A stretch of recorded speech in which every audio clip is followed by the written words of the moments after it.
விஜய்க்கு ஓட்டு போட முடியாது. நானும் விஜய் ஃபேன் தான். இவ்வளவு நேரம் நாங்க நின்றோம்ல, என்ன பிரயோஜனம்? என்ன அதெல்லாம் இல்ல, அதெல்லாம் கிடையாது. இவ்வளவு நாங்களும் விஜய் ஃபேன் தான். இவ்வளவு நேரம் நின்றல, மணி என்ன 1 மணி ஆயிடுச்சு. நான் காலையில இருந்து நிக்கிறேன். சும்மா ஒண்ணும் இல்ல, பொய் ஒண்ணும் நாங்க சொல்ல கிடையாது. இவ்வளவு நேரம் நாங்க நிக்கிறோம்ல, இப்ப பேட்டி கொடுக்கும் போது எவ்வளவு கொடுக்கணும் நாங்க சொல்லிட்டு தானே இருந்தோம். எங்க ஊர்ல ஹாஸ்பிட்டல் வேணும், பஸ் வசதி வேணும்னு எல்லாம் சொல்லி தானே விட்டுச்சு. ஏன் வரல?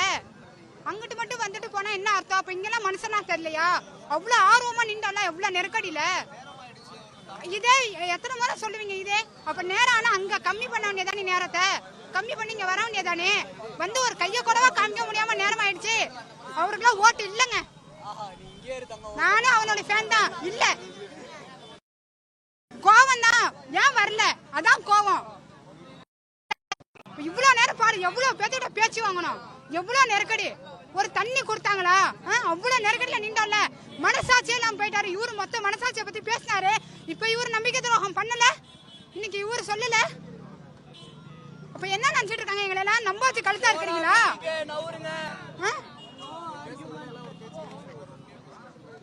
ஆமா, பொய் தாங்கிறேன் நானு. இவ்வளவு நாளும் நான் அவனை நம்பிதான் இருந்தோம், இல்லாமலாம் இல்ல. இப்ப இவர் பேசுறது பொய் தான். இப்ப அவர் பேசுறது பொய் தான். என்னைக்கு மறுபடியும் இது மாதிரி நெருக்கடி வச்சுட்டு நான் வரலன்னு போறதுக்கா? நேரம் ஆயிடுச்சு, அதனால வர முடியல. அப்ப அங்க நேரத்தை கம்மி பண்ணி இங்க வர வேண்டியதானே. நேரத்தை கம்மி பண்ணி எப்படி நேரத்தை கம்மி பண்ண முடியும்? பர்மிஷன் குன்னத்தை விட்டுட்டு வந்திருக்காரு. அவரை விட்டுட்டு வரணும், என்ன அவருக்கு என்ன காண்டு வரியா? சொல்லுங்க, நீங்களே சொல்லுங்க. குன்னத்தை விட்டுட்டு வந்திருக்காரு. பெரம்பலூர்ல மக்கள் விடல அப்படின்றதால தான் திரும்பி போறாரு. அவர் திரும்பி போறதுனால சொல்றதுக்காக ஒரு சொல்றதுக்காக விட்டுட்டு அவர் போயிட மாட்டாரு. இன்னைக்கு பர்மிஷன் முடிஞ்சிருச்சு, டேட்டை தள்ளி வச்சு வருவாரு. இந்த நியூஸ் தளபதி பாப்பாரு. டேட்டை தள்ளி வச்சு ஒரு நாள் ஒதுக்கி வருவாரு. ஒரு நாள் ஃபுல்லா வந்து நம்ம பெரம்பலூர் மாவட்டத்தில் பிரச்சாரம் பண்ணுவாரு. போதுமா? கண்டிப்பா பண்ணுவாரு.